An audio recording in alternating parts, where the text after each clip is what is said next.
నాలాంటి పేదవాళ్ళు మన చుట్టుపక్కలలా ఎంతమంది ఉన్నారో ఒక్కసారి ఆలోచించన్నా నీకే అర్థమవుతది. మనసు పెట్టి ఆలోచించు. అన్నా బాధతోని చెప్తున్నానా? హ్యాపీగా చెప్తున్నానా అని పక్కన పెడితే ప్రతి ఒక్కడికి మంచి లైఫ్ అనేది దొరుకుతదన్నా.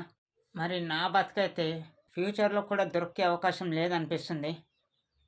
ఎనీవే దొరికినా దొరకకున్నా ఉన్న దాంతోని అడ్జస్ట్ అయిపోయి ఏదో ఒక బతుకు బతికేస్తే సరిపోతదని నా హోప్ అన్నా. దయచేసి ఇలాంటి పరిస్థితుల్లో ఎవరన్నా ఉంటే మీ చుట్టుపక్కలలా వాళ్ళకి కూడా ఇదే చెప్పండి. ఒక హోప్‌తోనైతే ఉండమనండి. ఏదో ఒక రోజు ఖచ్చితంగా మన లైఫ్ మారుతదని ఆశతోని బతికేయమనండి. నేను కూడా అలాగే బతికేస్తున్నా. మారతదా? మారదా? అనేది అది నా చేతుల్లో లేదు. నేను చేసే ప్రయత్నం నేను చేస్తా. దేవుడిచ్చే వరం ఎలా ఇస్తాడో అలా తీసుకోవాల్సిందే. తప్పదు. దయచేసి ఒక్క సబ్స్క్రైబ్ చేయండన్న ఈ తమ్ముడికి ప్లీజ్.